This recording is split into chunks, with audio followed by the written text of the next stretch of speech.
From October 1978 till June 1979, the Canadian progressive rock band Rush toured the Americas and Europe promoting their sixth studio album, Hemispheres. Neil Peart, Geddy Lee, and Alex Lifeson embraced their sci-fi themed lyrics and words, and wanted to translate these worlds into the stage set, delivering a multimedia show like never seen before. Welcome back to Rocky Stage They Say, and today we continue the series with episode 2, the Tour of the Hemispheres stage setup. But before we start, please click the subscribe button and ring the bell so you won't miss this channel's newest videos. And now let's start with the analysis.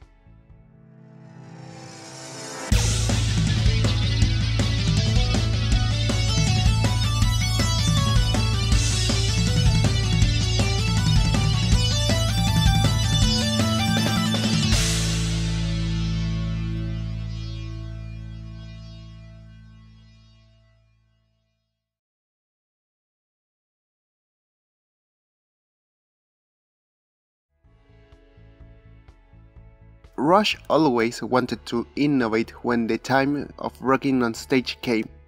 They continued blowing people's minds, like did on the 2112 or the A Farewell to Kings tour. The technology used for this tour has been a matter of discussion, and since there's not enough information to complete a 100% accurate analysis, I had to use the only info available and a bit of imagination. The stage experience for this tour has amazed audiences from 100 or so cities, and because of that, we'll see in detail what makes this stage experience so special. For this episode, I'll separate the analysis in two bigger parts: the story behind the album and the stage indeed.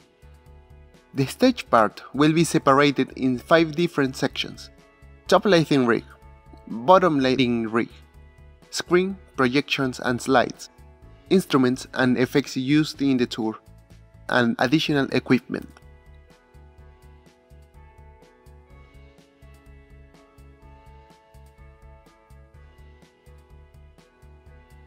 After the release and the extensive promotional tour for A Farewell to Kings, the band regrouped and composed music for their next album.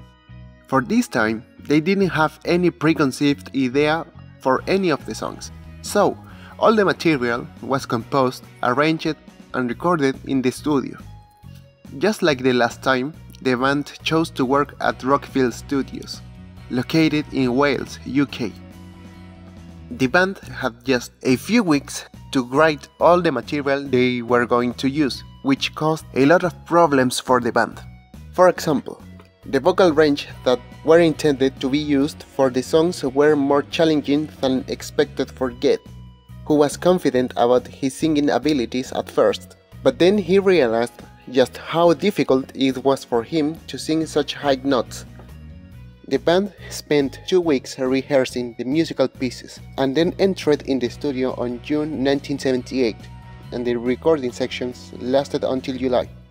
The major problem for the band was the lack of direction on those sessions. For example, Neil didn't start writing the lyrics for Cygnus X1 Book 2 until the band had 3 weeks before traveling to the studio.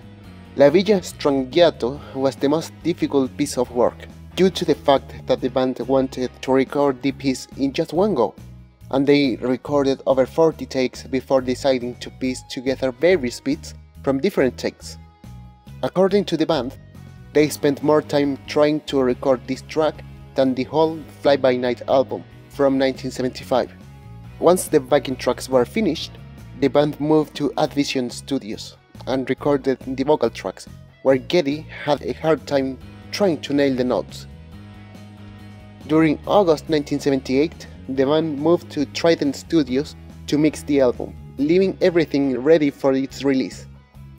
This was the most expensive album made until that date, where studio costs were around $100,000, and the whole production took 2 months, the longest time Rush used to record and prepare an album at the time. Hemispheres was released on October 29, 1978, and the setlist was this.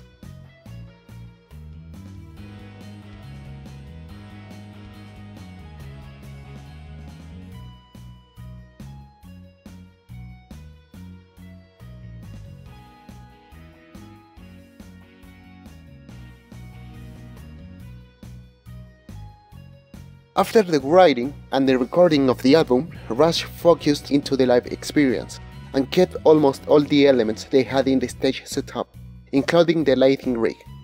For this tour, the band wanted to make an extensive use of their lighting rig and assorted practical effects, which, mixed with the sounds that came out of their instruments, could carry anyone who attended their show to Valhalla. The tour was consisted by 138 concerts in Canada, USA, the UK, Belgium, Sweden, Norway, Germany, and the Netherlands, between October of 1978 and June of 1979.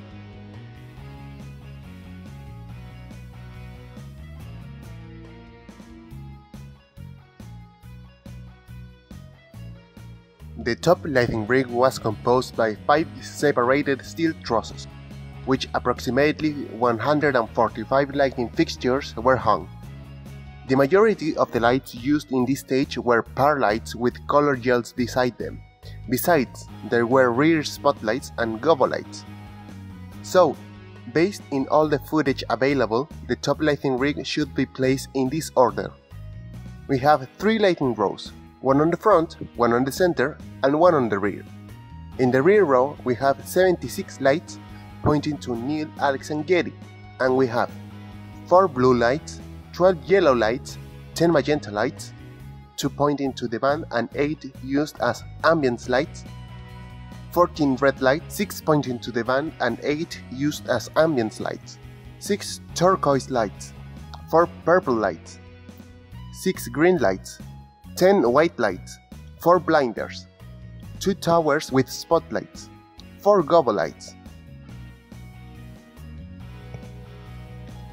In the center row, we have 13 lights, and they're separated into 1 ceiling light for Geddy's scenes, 2 green, red, blue, magenta, yellow and white lights pointing to Neil. In the front row, we have 56 lights, composed by 2 groups of 12 lights, 1 of 8 and 2 of 12.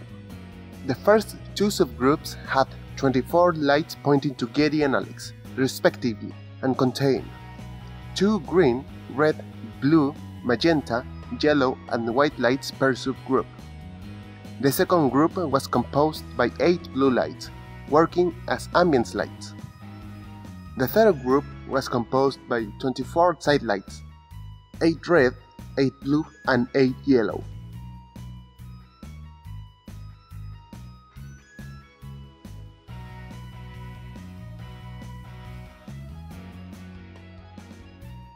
The bottom lighting rig was composed by approximately 42 lighting fixtures.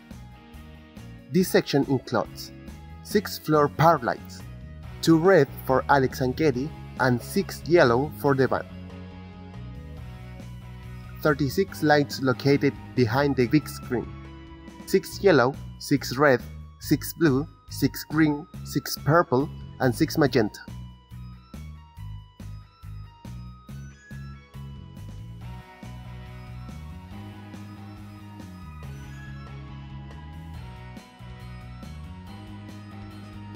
Slideshows in a regular gig of the tour was kept quite simple, in opposition to the majestic lighting rig the band had.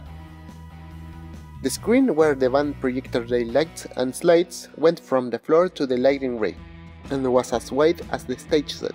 It measured 7.2 meters tall and 10.4 meters wide, and it was made by a thin cloth, which allowed the lights to shine and the slides to be shown. The slideshow's projectors were controlled by a console located at the backstage, and for this tour the projectors were 2 par 64 lights located on the top lighting rig's central structure. They had yellowish tone stencil gel, which projected trees silhouettes. They were used on the trees. A Kodak carousel projector located on the backstage, used in songs like 2112 and Bastille Day, to put a few examples.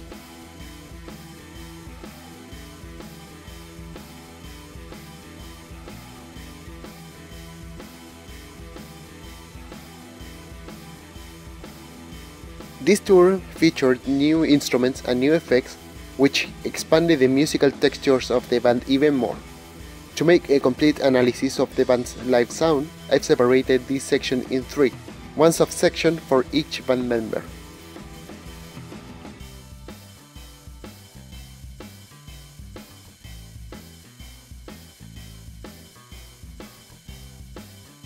Neil's drum kit grew a bit more for this tour. Besides all the toms, snare, bass drum, timbales, assorted chimes, and tubular bells, glockenspiel, Chinese blocks, he added a gong and a timpani.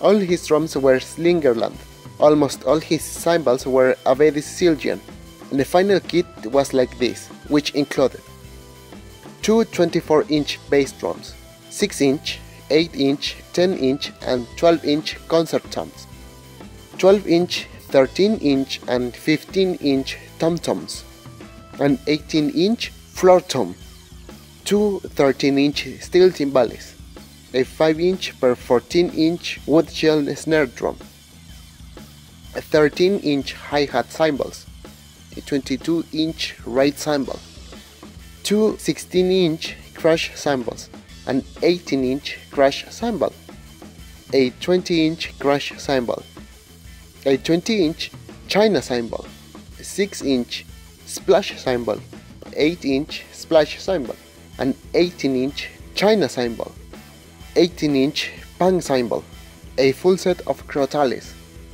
1 kit of tubular bells, 1 glockenspiel, 4 sets of wind chimes, 4 melodic cowbells, 1 bell tree, a triangle, a timpani, a gong, 4 Chinese blocks.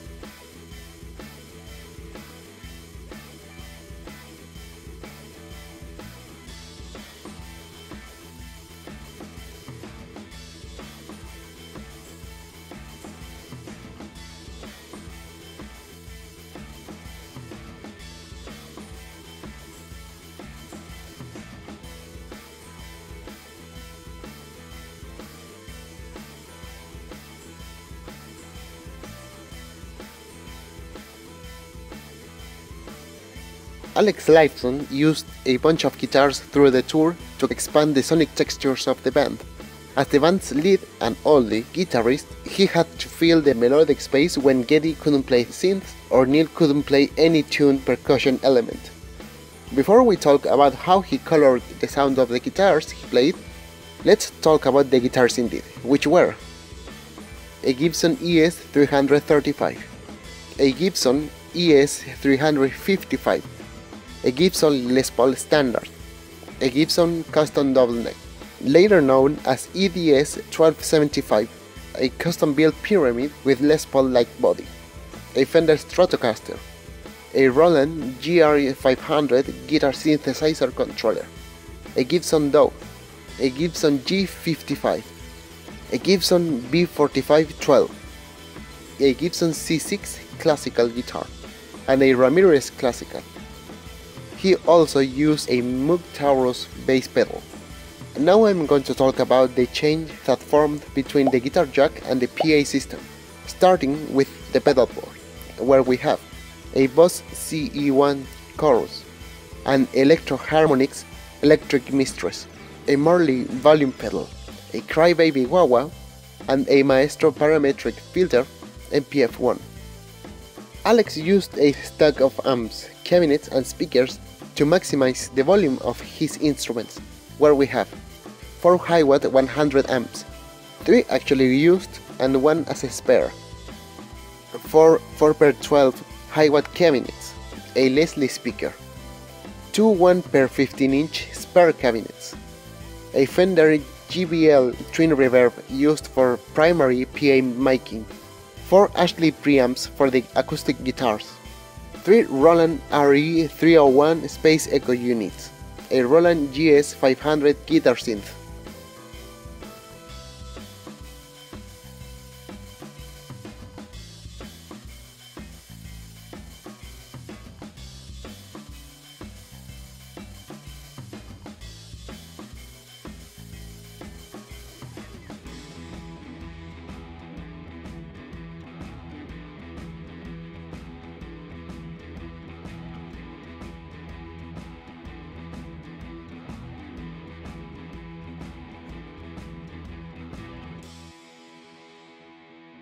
Geddy used the same instruments for this tour than on the previous one, which were 2 Rickenbackers 4001 bass guitars, a Rickenbacker 4002 bass guitar, a custom modified Fender Precision bass guitar, a Rickenbacker Proto 4080 double neck, which was made from a 360 12 guitar and a 4001 bass.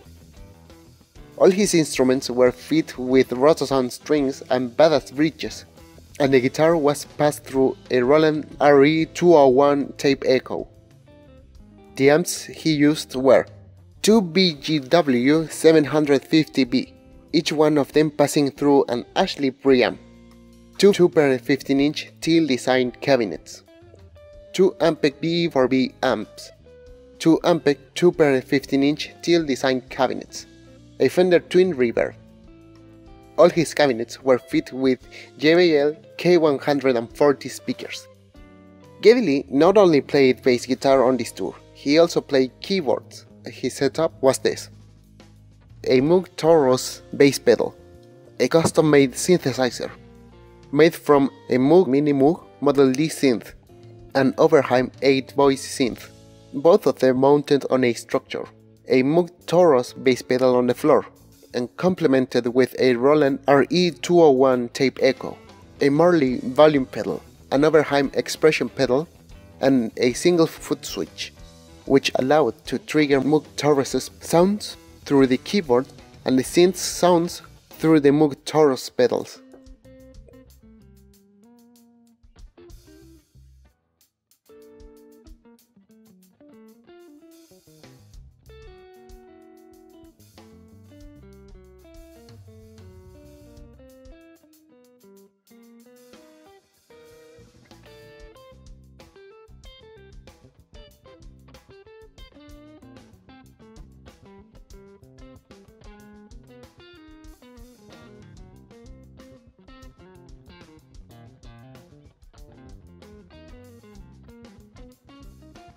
The stage setup included a square-shaped riser for Neil's drum kit. This riser had all of its sides covered in mirrors. This stage had 2 smoke bombs, each one of them located on opposite sides of the stage. It had several smoke machines to add a new atmosphere to the shows. 2 metal frames were put at both sides of the drum kit to attach other percussion instruments. They measured 2 meters height and 1.8 meters wide.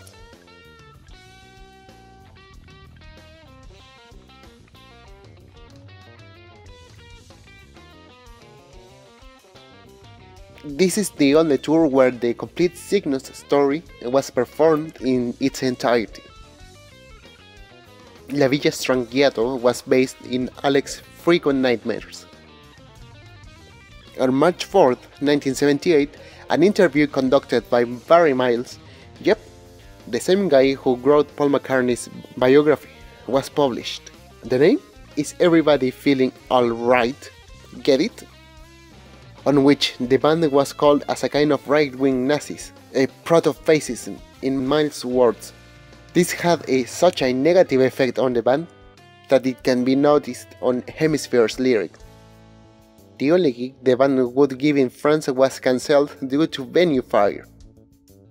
3 more gigs were cancelled due to Alex's broken finger.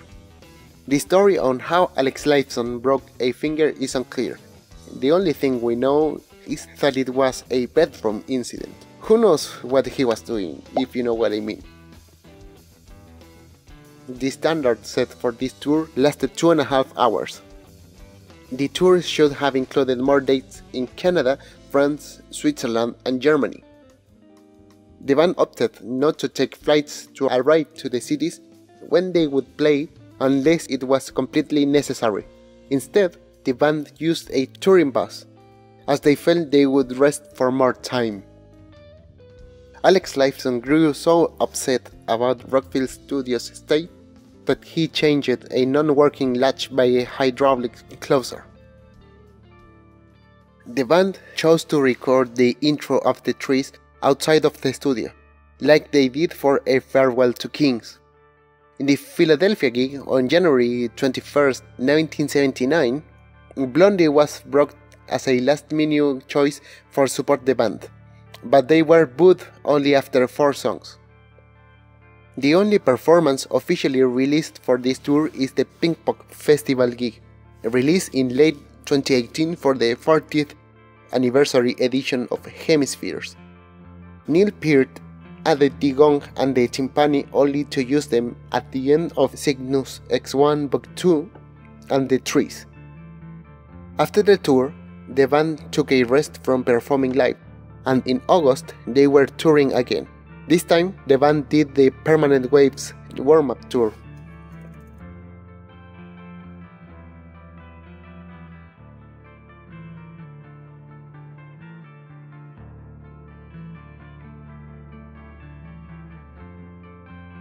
But what did we learn on this occasion? That this tour succeeded when we talk about the band pushing their own sonic limits further, but keeping their essence.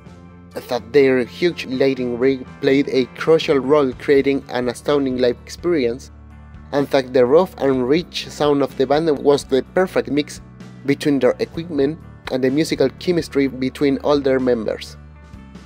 So, thanks a lot for watching this video. And while I make the other stage videos, just keep watching the rest of this series and the content in my channel. If you have a suggestion for a stage tour analysis, just let me know. I'll make it for you, and I'll put you in the credits. Please join me to my Facebook and Twitter accounts, and follow all these projects while they're in creation phase. See you next time and have a great day!